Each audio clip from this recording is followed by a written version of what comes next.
mutar aqui. Tá bom. Então tá, vou começar. Estão me ouvindo bem?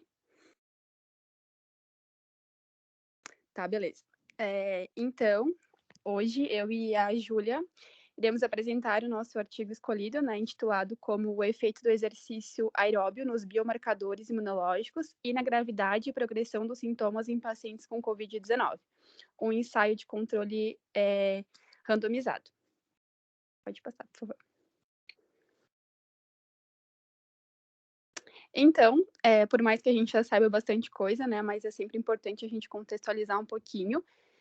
Falando então sobre o Covid, né, foi no final de 2019, uma série de casos de pneumonia de causa desconhecida apareceu em Wuhan, e uma análise profunda do trato respiratório inferior revelou que a causa dessa pneumonia, então, foi devido a um novo vírus denominado Síndrome Respiratória Aguda Grave, coronavírus 2, o SARS-CoV-2, ou também o tão conhecido, né, Covid-19.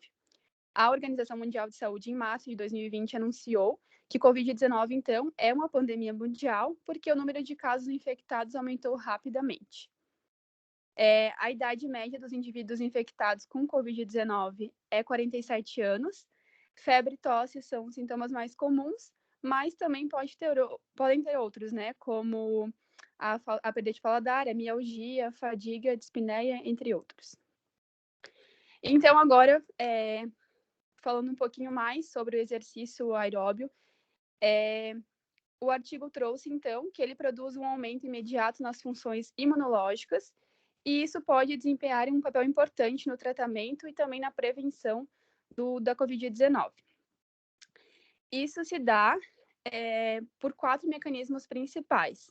O primeiro, então, o aumento dos marcadores imunológicos, incluindo neutrófilos, monócitos, linfócitos T e macrófagos, que são elementos cruciais que desempenham um papel importante na defesa humana contra as infecções. 2. Ajuda a aumentar o número de imunoglobulinas séricas, que desempenham um papel importante nas infecções pulmonares. 3. Ajuda a regular o nível de proteínas C reativas, produzindo uma pequena elevação de curto prazo para ajudar no combate a infecções pulmonares, e uma redução de longo prazo para ajudar a inibir qualquer redução na função pulmonar. E 4 e último, reduz a ansiedade e depressão, o que pode estar melhorando as funções imunológicas por meio de uma modulação autonômica.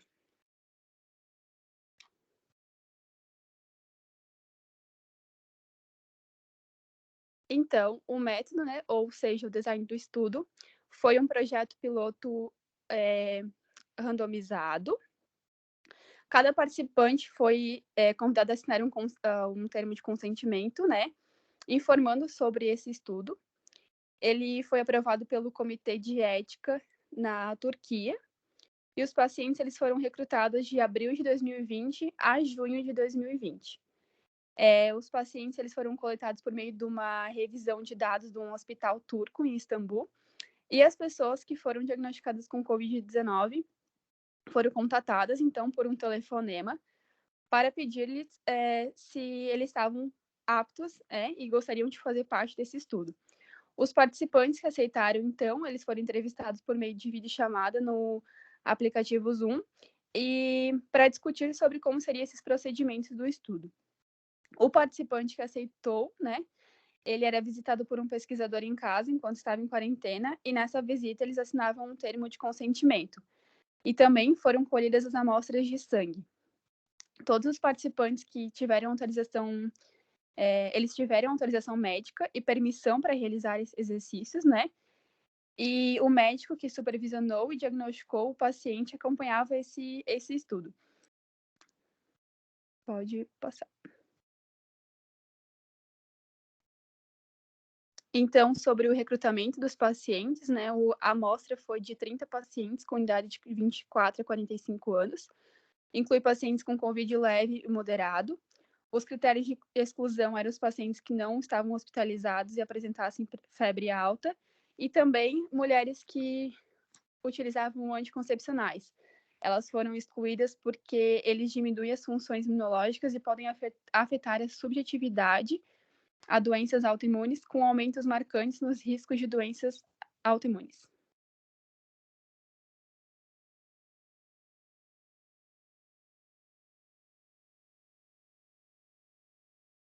Então, vamos lá. Quanto aos procedimentos avaliativos, nesse artigo ele trouxe que haviam duas variáveis dependentes, que elas eram as principais. Então, estaria incluindo os marcadores imunológicos, como a Ana já falou, né, os imunológicos do sangue, e a gravidade também dos sintomas respiratórios.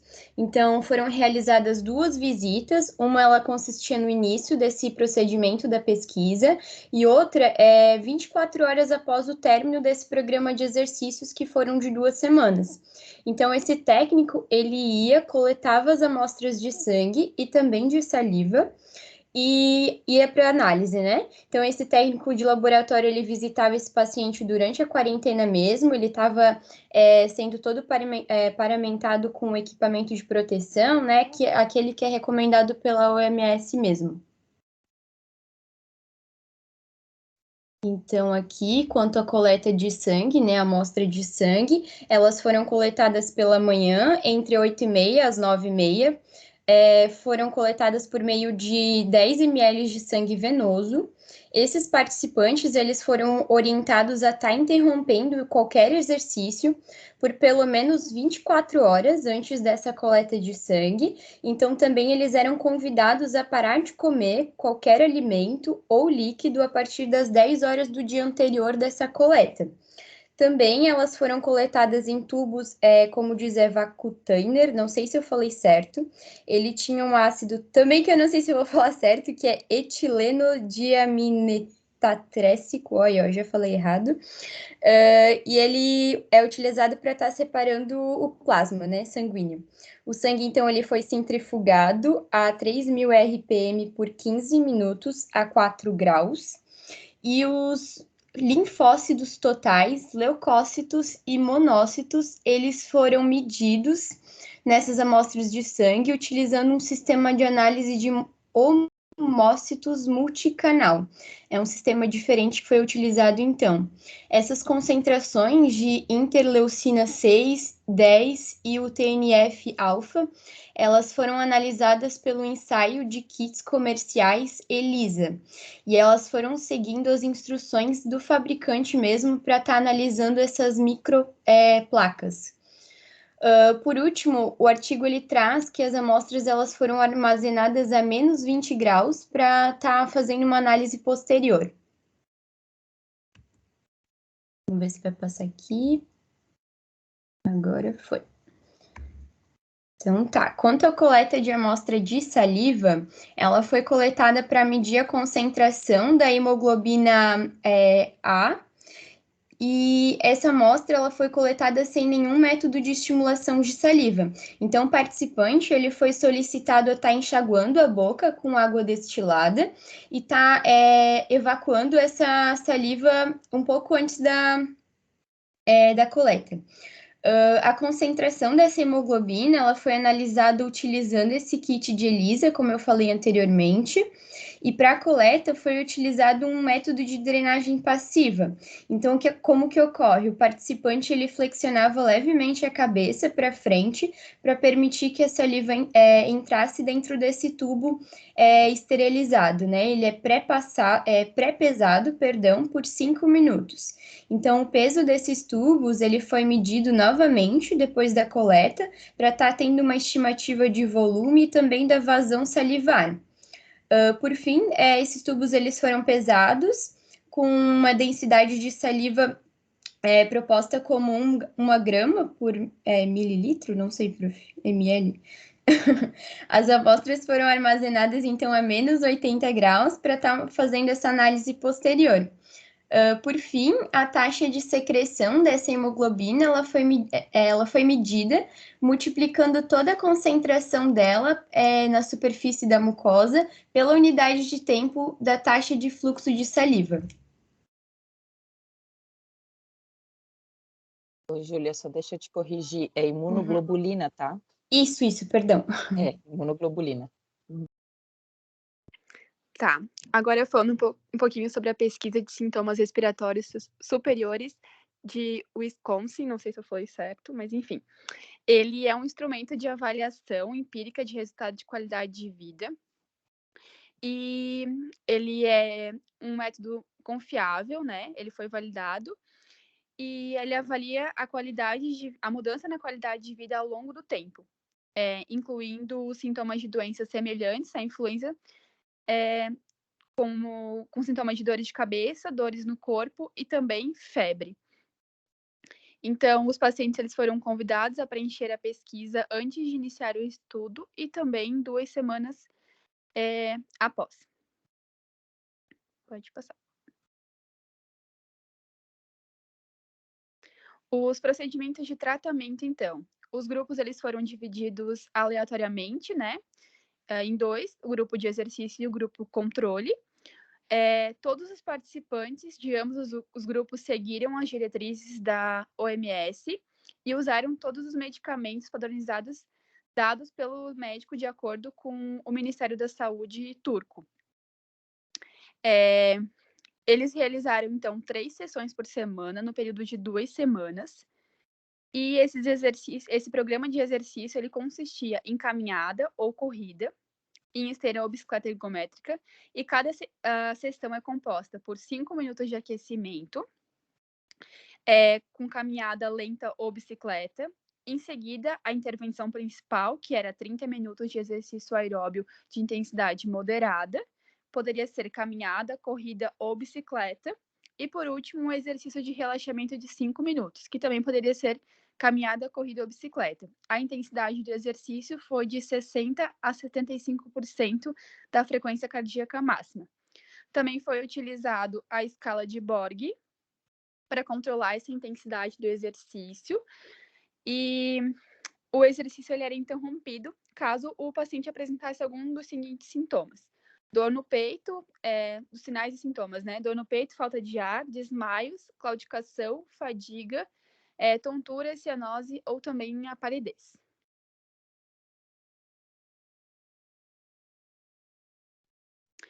Então, sobre análise de dados, os arquivos desses participantes eles foram codificados por um administrador da faculdade que não participou do estudo. Um teste multivariado de análise de medidas repetidas, que era uma nova, ele foi seguido para medir as interações de cada grupo, enquanto um teste MANOVA independente foi seguido para medir as comparações entre os grupos. As medidas de desfecho elas foram medidas no início e 24 horas após 2 semanas do programa de exercício. E nesse estudo, as características basais dos pacientes do grupo intervenção e controle, elas foram comparadas por meio de teste Q quadrado de Pearson, para as variáveis categóricas, envolvendo sexo, história prévia de infecção sexo e história prévia de infecção pulmonar. E o SPS, ele foi usado para análise estatística também.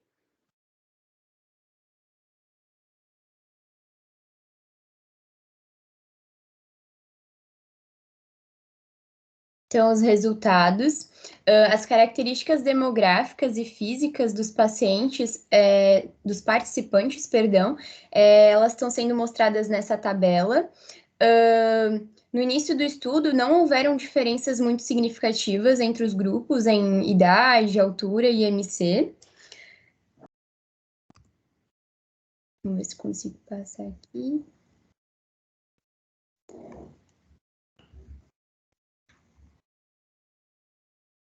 Então, já nessa segunda tabela, a gente tem as comparações entre os grupos, mostrando que nas medidas iniciais não haviam diferenças significativas nessa pontuação total da escala de Wisconsin. Então, em relação a leucócitos, linfócitos, também da interleucina 6, da interleucina 10, da imunoglobulina, agora foi certo, a TNF-alfa também. Diz também nessa tabela que a pontuação total da escala de Wisconsin, ela diminuiu significativamente no grupo de intervenção, quando a gente pensa em comparação do grupo controle após as 2 semanas de intervenção. Fala também, né, que a gente consegue analisar que os leucócitos, linfócitos e a imunoglobulina A, eles aumentaram significativamente no grupo de intervenção, quando a gente compara após essas 2 semanas de intervenção, né, com os exercícios aeróbios. E também a interleucina 6 e 10, também o TNF-alfa, mostraram diferenças que não foram tão significativas entre os dois grupos após as 2 semanas de intervenção. É o que o artigo traz. Vamos lá. Por fim, a gente tem a terceira tabela. Deixa eu melhorar aqui. A pontuação total da escala de Wisconsin, ela traz o artigo que diminuiu significativamente em ambos os grupos, tanto o controle quanto a intervenção. Depois dessas 2 semanas de tratamento, a interleucina 6 e a imunoglobulina A aumentaram significativamente no grupo de intervenção, enquanto mostraram diferenças não tão significativas no grupo de controle. Por outro lado, o TNF-alfa, ele apresentou diferenças não tão significativas no grupo de intervenção, enquanto no grupo controle ele aumentou significativamente.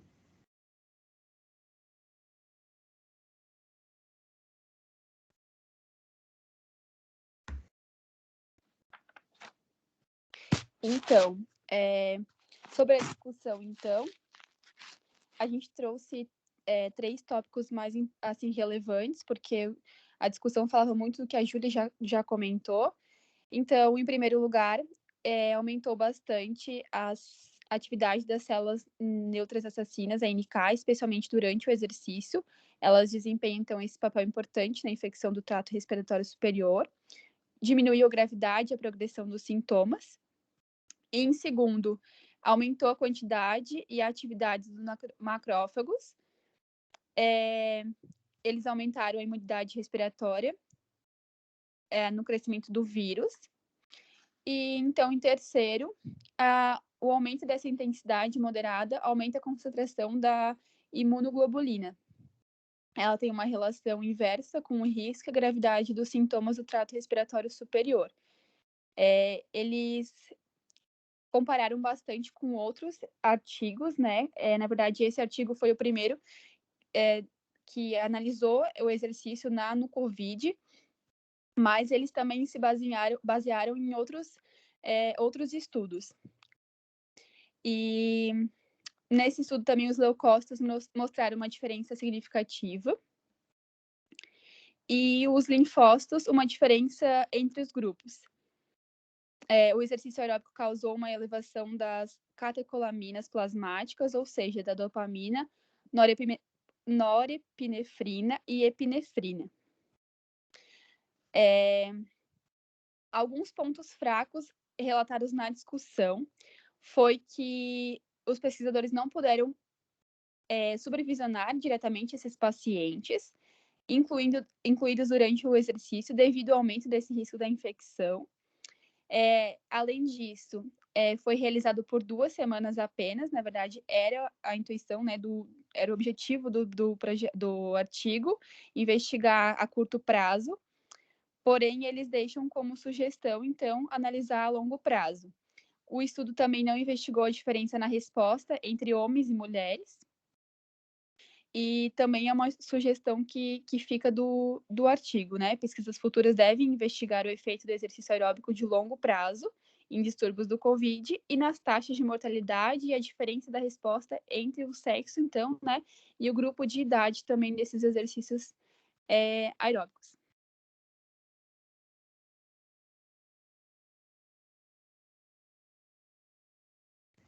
Então, para finalizar, o que o artigo concluiu foram que essas 2 semanas de exercícios de intensidade moderada, elas diminuíram a gravidade, também a progressão desses distúrbios que são associados ao COVID, e também lembrando da qualidade de vida desse participante.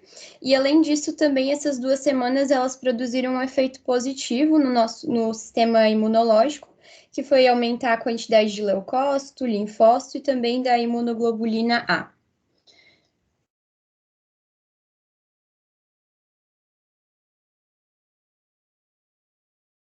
E aqui é o artigo, prof.